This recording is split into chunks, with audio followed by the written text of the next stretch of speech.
वक्त मौजूद आहियां मलकानी शरीफ भरिसां खैरपुर गंबो स्टॉप ते जिते रात देर सां ॻोठ सिद्दीक माछी जो रहवासी 23 साला शाहनवाज़ के कुआड़ियूं हणी बेदर्दी सां क़तल करे छॾियो हो।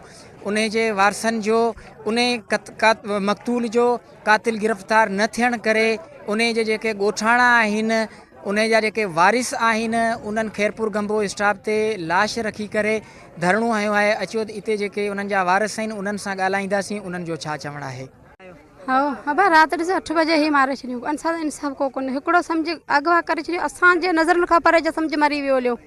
अञा न को ज़ाहिर था कनि न को ॿियो न को इंसाफ़ असांखे बाबा इंसाफ़ वठियो पियो। असां जेको असां त ज़मींदारनि जेके असां भलायूं कयूं वॾनि कयूं असां बाबा छॾियूं सभु ॻाल्हियूं उन छॾींदासीं उन्हनि वॾनि खे न को मुनू खे छॾियूं। उन मुनू जेको गुलाम सिंह जो पुटु आहे न क्या में असीं बशको कोन कंदासीं उनखे अगरि असां गिरफ़्तार करे ॾियनि कहिड़ी हालत में पुलिस पैसा वठी खाधा आहिनि।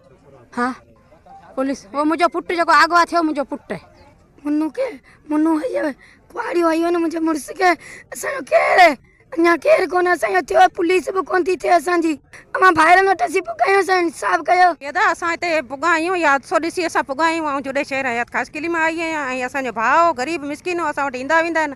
असां को टाइम हारी थी गॾु रहिया आहियूं ऐं 8 बजे राति जनाज़ो वियो अञा ताणी को बि इन्हनि सां को बि हक़ रसाई कोन ठही वई आहे।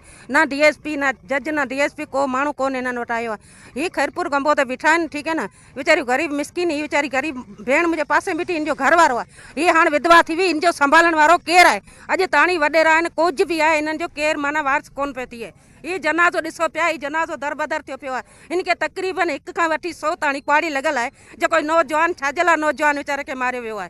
अगरि उनजो ॾोह त असांखे ॾीन छो नथा ॾीन।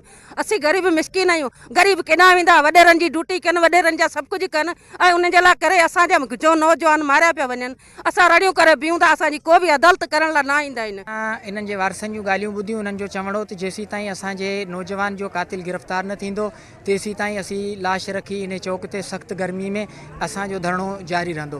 कैमरामैन टीम सां गॾु फैसल रहमान आराई मेहरान TV न्यूज़ मलकानी।